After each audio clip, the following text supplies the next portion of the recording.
نہیں کریں گے، اس لیے کہ انہیں پتہ ہے کہ ہم نے آخرت کے لیے کیا بھیجا۔ لیکن جی پہلا حکم آ گیا یا ایھا الذین آمنوا کہہ کے، پہلی آیت قرآن پاک کی پہلے سپارے میں پہلی آیت جس میں اللہ نے کہا یا ایھا الذین آمنوا، تو پہلا حکم آمنوا کہہ کے آیت نمبر 104 میں جو اللہ نے حکم دیا ہے نا، وہ نبی پاک کی تعظیم کا حکم ہے۔ پہلا حکم ہی اللہ نے حضور کی عزت اور ناموس کا ارشاد فرمایا۔ پہلا اس ترتیب کے لحاظ سے وہ ہوا یہ کہ جب نبی پاک کو بات ارشاد کرتے تو صحابہ کرام اٹھ کے عرض کرتے رائینا یا رسول اللہ، حضور سمجھ نہیں آئی ذرا رعایت کر دے۔ تو یہودیوں کی عبرانی زبان کے اندر نہ ذرا کھینچ کے پڑھتے تھے رائینا، تو اس کا معنی بنتا تھا معاذ اللہ اے ہمارے چرواہے، بکریاں چرانے والے کو بھی وہ رائینا کہتے تھے۔ تو جب صحابہ یہ کہنے لگے تو اللہ نے منع ہی کر دیا، فرمایا میرے محبوب کے غلاموں، اس لفظ کے پیچھے چھپ کے، اس لفظ کے پیچھے چھپ کے لوگ میرے نبی کی بے ادبی کر جاتے ہیں، تو جس لفظ کا کوئی ایک معنی بے ادبی والا بنتا ہو وہ لفظ بھی میرے نبی کے لیے نہ کہو، لفظ وہ والے کہو جس میں کوئی بے ادبی کا معنی نکلے نہ۔ یہاں لوگوں نے بڑے بڑے لفظ نہیں بول دیے، پھر کہتے میرا مطلب یہ تھا، میرا مطلب وہ تھا، تو تو نے وہ لفظ بولا کیوں جس کا کوئی غلط مطلب بھی نکل سکتا تھا۔ اللہ نے فرمایا یا ایھا الذین آمنوا لا تقولوا رائینا، اے ایمان والو رائینا کہو ہی نہ۔ تو یا اللہ کیا کہیں؟ فرمایا وقولوا انظرنا، تم کہو یا رسول اللہ ایک نظر فرمائیے، انداز دیکھیے، انظرنا ایک نظر۔ تو ہمارے بزرگ تو پہلے ہی بڑے پیار والوں نے کہہ دیا یا رسول اللہ انظر حالنا، کہتے کہاں سے لاتے ہو جملے؟ میں نے کہا اللہ کی کتاب سے، یا رسول اللہ انظر حالنا یا حبیب اللہ اسمع قالا، تو تم کہو انظرنا، محبوب نظر کرم کرے، واسمعوا، اور کیا ضرورت ہے دوبارہ پوچھنے کی؟ اللہ کہتا ہے پہلے ہی دھیان سے سنا کرو، پہلے ہی واسمعوا، پہلے ہی احتیاط سے سنو، وللکافرین عذاب علیم، اور کافروں کے لیے دردناک عذاب ہے۔ لے جی اسی پارے میں اللہ تبارک و تعالیٰ نے پھر اہل یہود کا ذکر کیا، تو یہود کہنے لگے کہ ہم حضرت ابراہیم کے ماننے والے ہیں، تو اللہ کریم نے وہ بھی ذکر کیا کہ میں نے تو ابراہیم کو آزمایا ہے، وَإِذِ ابْتَلَىٰ إِبْرَاهِيمَ رَبُّهُ بِكَلِمَاتٍ فَأَتَمَّهُنَّ، ہم نے ابراہیم کو کچھ چیزوں سے آزمایا ہے، وہ ہماری آزمائش پہ پورے اترے۔ قَالَ إِنِّي جَاعِلُكَ لِلنَّاسِ إِمَامًا، تو پھر ہم نے انہیں کہا کہ ہم آپ کو پوری دنیا کا امام بنائیں گے۔ وہ آزمائش کیا تھی؟ آگ میں جانا بھی آزمائش، بیٹے کا نہ ہونا بھی آزمائش، بیٹا ہوا تو پھر اسے وادی غیر ذی زرع میں چھوڑ کے آنا بھی آزمائش، بڑا ہوا تو پھر ذبح کرنا بھی آزمائش۔ فرمایا جہاں جہاں آزمایا ہے نا، ابراہیم ہماری آزمائش میں پورے اترے۔ فرمایا تو مفت میں حضرت ابراہیم کی اولاد بنتے ہو اور ان کا نام لیتے ہو اور ان کے ساتھ اپنا تعلق بناتے ہو، دیکھو تو صحیح وہ کتنی آزمائشوں سے گزرے۔ تو اس کا بھی اللہ نے اسی میں ذکر فرمایا۔ اور پھر وہ بات کرتے تھے حضرت یعقوب کی اور حضرت اسحاق کی، تو فرمایا وہ تو ہمارے اتنے خاص بندے تھے کہ وصال کا وقت بھی انہوں نے اپنی اولادوں کو نصیحت فرمائی تھی کہ اللہ کی توحید پہ قائم رہنا، اس کا ذکر بھی اللہ نے اسی پارے میں بیان فرمایا۔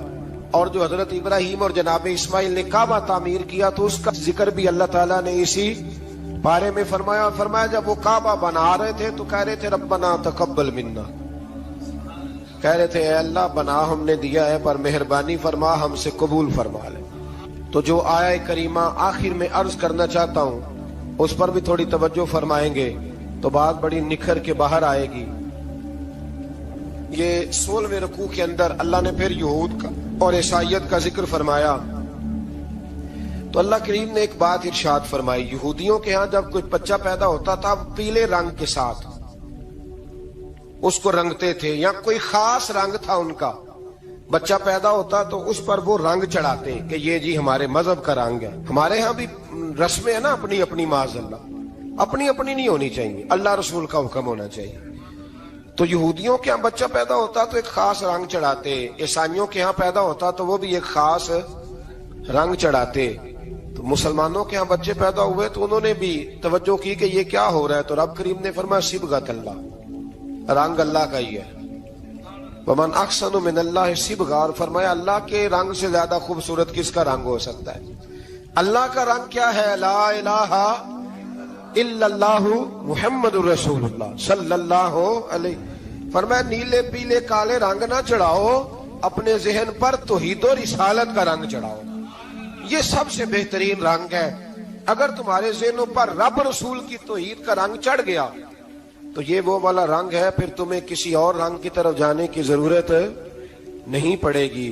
تو فرمایا رنگ وہ پیدا کرو جو توحید کا ہے، رسالت کا ہے، اس رنگ کی توجہ کرو. قرآن مجید کے اس پارے میں اللہ کریم نے مختلف باتیں بیان کر کے آخری رکوع میں یہ جو رنگ کا ذکر فرمایا نا، تو یہ لگتا ہے پورے پارے کا خلاصہ ہے کہ رب کریم نے فرمایا اصل بات یہ ہے کہ تمہاری سوچوں پہ رب رسول کی توحید و رسالت کا رنگ ہونا چاہیے. وہ ایک دفعہ مسلمہ کذاب بے ایمان کہنے لگا میں نے بنا لیا قرآن پاک کا جواب. معاذ اللہ. جواب کیا بنایا؟ وہ سورت ہے نا القاریہ تم القاریہ وما ادراک مالکاریہ، کھڑکھڑانے والی. کیا ہے کھڑکھڑانے والی؟ تمہیں کیا پتا کیا ہے کھڑکھڑی؟ قیامت کا ذکر ہے.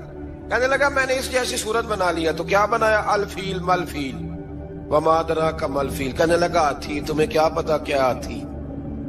تم کیا جانو کیا ہاتھی؟ تو پاس جو اس کے اپنے بیٹھے تھے نا چیلے، وہ کہنے لگے چپ کر جا، سارے زمانے کو پتا ہاتھی کیا ہوتا ہے. تو پاگل ہے، اس کے دو کان ہوتے ہیں، ایک سونڈ ہوتی ہے، چار اس کے پیر ہوتے ہیں. بیوقوف آدمی قرآن کا مقابلہ کرنا ہے تو کچھ چاج کے ساتھ کر. پاگلوں کی طرح مقابلہ کرے گا، جوتے کھائے گا بھی ہمیں بھی پڑھوائے گا. تو قرآن مجید کا کوئی مقابلہ کر سکا؟ تو اس آیہ مبارکہ میں اللہ نے کافروں کو یہ کہا اگر مقابلہ نہیں کر سکتے تو پھر اللہ سے ڈرو، ورنہ دوزخ میں ڈالے جاؤ گے، وہ جس کا ایندھن آدمی اور پتھر ہے، اور بنائی بھی کافروں کے لیے گئی ہے. اعدت للکافرین. جہنم کس کے لیے بنائی گئی ہے؟ کافروں اور منافقوں کے لیے. مسلمانوں کے لیے بنائی گئی. مسلمان مرضی سے چھلانگے لگائیں تو ان کی موج ہے، ورنہ ان کے لیے جہنم، ان کے لیے اللہ نے جنت بنائی ہے. اور یہ بات کرتے ہی رب کریم نے فرمایا اے محبوب علیہ الصلوۃ والسلام مومنوں کو خوشخبری دے دے کہ اللہ نے ان کے لیے جنت بنائی ہے، اس میں باغات ہیں، انہیں رزق دیا جائے گا کھانے کے لیے، اور اس میں انہیں پاکیزہ بیویاں دی جائیں گی، اور پھر وہ اس میں ہمیشہ رہیں گے، انہیں اس سے نکالا نہیں جائے گا. آگے جو آیات کریمہ ہے نا اس کے اندر اللہ تبارک و تعالیٰ نے فرمایا ہے کہ اللہ حیا نہیں کرتا سمجھانے کے لیے مچھر کی مثال بھی دینی پڑے. فرمایا قرآن سے کچھ لوگ ہدایت حاصل کرتے ہیں اور کچھ گمراہ ہو جاتے ہیں. جب لوگ اپنی مرضی کی تشریحات چاہتے ہیں تو گمراہ ہوتے ہیں، اور جب قرآن کو رسول اللہ صلی اللہ علیہ وسلم اور امت مسلمہ کی تشریحات کی روشنی میں سمجھتے ہیں تو پھر اللہ ہدایت عطا فرماتا ہے. پھر اللہ تبارک و تعالیٰ نے آگے ارشاد فرمایا حضرت آدم کی پیدائش کا واقعہ. کچھ مفسرین نے لکھا اللہ نے مشورہ کیا تھا فرشتوں سے وَإِذْ قَالَ رَبُّكَ لِلْمَلَائِكَةِ إِنِّي جَاعِلٌ فِي الْأَرْضِ خَلِيفَةً. لیکن کچھ مفسرین کہتے ہیں کہ اللہ کو ضرورت نہیں فرشتوں سے مشورہ کرنے کی. اللہ نے فرشتوں سے مشورہ نہیں کیا بلکہ رب نے انہیں آگاہ فرمایا تھا کہ میں لگا ہوں زمین پہ اپنا نائب بنانے، میں خلافت دینے لگا ہوں زمین پہ. اب یہ تو دینے والی کی مرضی ہے نا اس نے کس کو دینی ہے، یہ تو دینے والے کی مرضی ہے نا اس نے. تو کچھ لوگ کہتے ہیں کہ دینے والے سے زیادہ ہمیں پتہ ہے. تو فرشتوں کو بھی یہ اجتہادی خطا ہو گئی، کہنے لگے یا اللہ اسے نہ بنانا، یہ فساد کرے گا، یہ خون ریزیاں کرے گا. تو اللہ نے فرمایا جو میں جانتا ہوں وہ تم. اللہ اکبر. امام راضی فرماتے جب رمضان آتا ہے تو اللہ فرشتوں سے کہتا ہے ذرا یہ کھول کے دروازے دیکھو نا یہ زمین پہ کیا کر رہے ہیں. تم تو کہتے تھے فساد کریں گے اور یہ سارے تراویحیں پڑھ رہے ہیں. تم تو گویا کہتے تھے فساد کریں گے اور یہ تو دیکھو گویا رمضان کے روزے رکھ رہے ہیں. یہ تو میری یاد میں نکلے ہوئے. تم کچھ کہتے تھے اور دیکھو میں نے تمہیں کہا تھا نا جو میں جانتا ہوں وہ تم. اللہ نے پھر حضرت آدم علیہ السلام کو تمام زمانے کے علوم عطا کیے، علم سکھا لیا. تو فرشتوں سے کہا تم بھی ان چیزوں کے نام بتاؤ تو وہ بتا سکے نہیں. اللہ نے فرمایا اب اس طرح کرو آدم کو سجدہ کرو. سب نے سجدہ کیا سوائے وہ. کہنے لگا یا اللہ صرف تجھے ہی کرنا ہے. کرنا بھی صرف اللہ کو چاہیے پر رب کے آگے بھی جھکنا چاہیے، اور جس کے سامنے رب جھکائے نا وہاں بھی. اور یہ جو عاجزی ہے نا یہ جو جھکنا ہے یہ علم کے آگے ہے. ہماری مصیبت یہ ہے کہ ہم علم کے آگے بھی گردن جھکانے کو تیار نہیں ہوتے، وہاں بھی ہم خود عالم فاضل بن جاتے. تو فرمایا کہ سب سے کہا سجدہ کرو، سب نے سجدہ کیا سوائے ابلیس کے، تو پھر ہوا کیا؟ وکان من الکافرین، وہ کافروں میں سے ہو گیا۔ پھر اللہ نے حضرت آدم کو اور جناب حوا کو نا مقام دے دیا جنت میں رہنے کے لیے، اور کہا سارا کچھ کھانا، درخت کے قریب نہ جانا۔ ابھی آپ کسی سے کہہ دیں تھوڑا سا کہ پیچھے نہ دیکھنا، یعنی اگر میری سمجھ لیں ادب کی وجہ سے کوئی 1.5-2 منٹ یا 6 منٹ نہیں بھی نہ دیکھے گا تو سوچے گا ضرور کہ پتہ نہیں اب پیچھے کیا ہے، مصیبت کیا ہے۔ یعنی آپ کہہ کے دیکھ لیں کسی کو، پیچھے نہ دیکھنا، فطرت ہے نا انسان کی، وہ جستجو کرتا ہے، کہا اس درخت کے پاس نہ جانا۔ تو حضرت حوا سلام اللہ علیہ کہتے ہیں دل میں خیال رہتا تھا کہ آخر ہے کیا درخت کے پاس۔ یہی انسان کا عقیدہ توحید ہے کہ جہاں سے رب منع کر دے وہاں وہ منع ہو جائے، اور یہ ان کی خطا نہیں تھی، یہ اللہ کی حکمت تھی، چونکہ رب نے تو پہلے کہہ دیا تھا بنایا ہی زمین کے لیے، تو یہ تو سارا کچھ ہونا تھا تو زمین پہ آنا تھا نا۔ تو حضرت حوا اور جناب آدم کے پاس شیطان آیا، اب اس کو نکال تو دیا تھا پر ابھی اس کا جنت میں آنا جانا بند نہیں ہوا تھا، یہ بھی اللہ کی حکمت تھی۔ تو وہ کہنے لگا تمہیں پتہ ہے بعد میں مر جاؤ گے؟ تو حضرت حوا کہنے لگی کیا موت بھی آئے گی؟ کہاں، اس کی تکلیف بھی بڑی ہوگی، تو پھر بچیں گے کیسے؟ تو کہنے لگے پھل کھا لو اس درخت کا، تو بچنے کے لیے پھل کھایا تھا۔ اس طرح لوگ آج بہت سارے کام بچنے کے لیے کرتے ہیں پر بچ سکتے، بچنے کے لیے پھل کھایا تو اللہ نے فرمایا زمین پہ چلے جاؤ۔ تو حضرت آدم زمین پہ آئے، پھر کئی 100 سال روتے رہے، فَتَلَقَّى آدَمُ مِن رَبِّهِ کَلِمَاتٍ، تو پھر اللہ نے خود ہی جناب آدم کو کچھ کلمے سکھائے۔ علامہ اسماعیل حقی فرماتے ہیں وہ کلمے یہ تھے کہ حضرت آدم نے میرے نبی کا وسیلہ پیش کیا، اللہ کریم نے جناب آدم کی دعا کو مقبول فرما لیا۔ پھر آگے بنی اسرائیل کا ذکر آ جاتا ہے، اللہ تعالیٰ نے بنی اسرائیل، آج آپ اسی قوم کو یہودی کہتے ہیں، ان کو اللہ نے اس زمانے میں فضیلت عطا کی تھی بہت زیادہ۔ تو عرب کے اندر جب نبی پاک علیہ السلام نے اعلان نبوت کیا تو کچھ لوگوں نے یہ کہہ دیا کہ اگر یہ یہودی کلمہ پڑھ لیں گے تو ہم بھی پڑھ لیں گے۔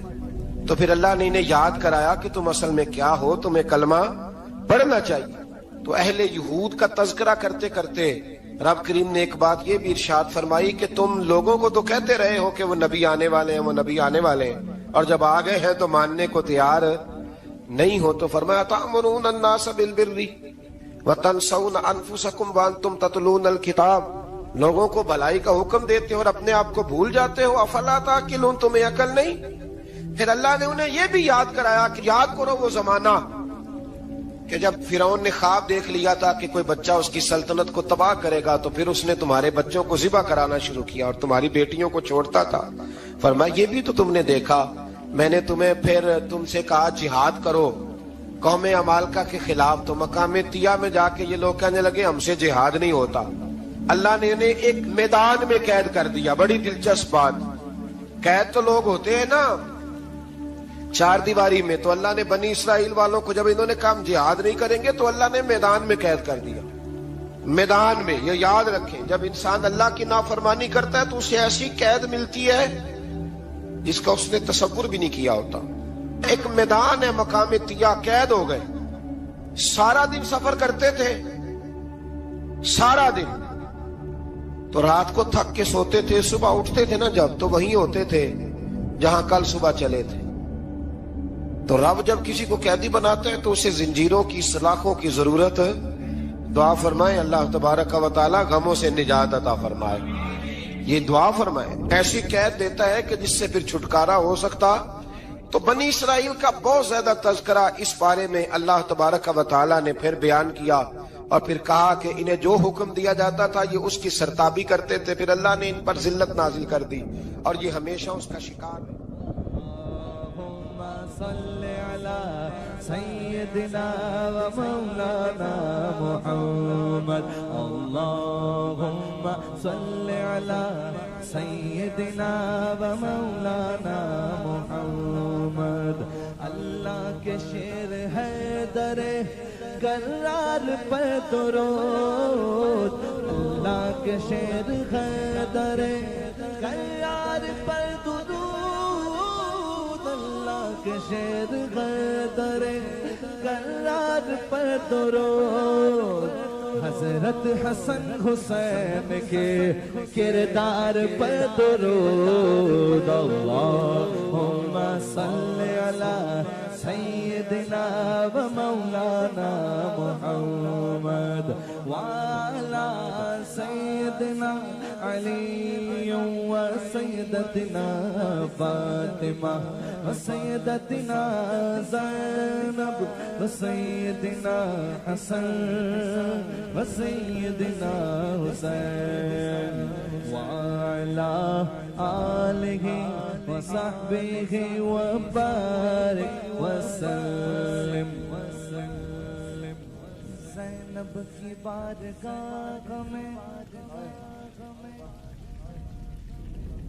زینب کی بارگاہ میں زینب کی بارگاہ میں زینب کی بارگاہ میں سلام نیاز ہے زینب کی بارگاہ میں سلام نیاز ہے جو مرتضیٰ کی لاڈلی زہرا کا ناز ہے اللہم صلی علی سیدنا و مولانا محمد وعلی سیدنا علی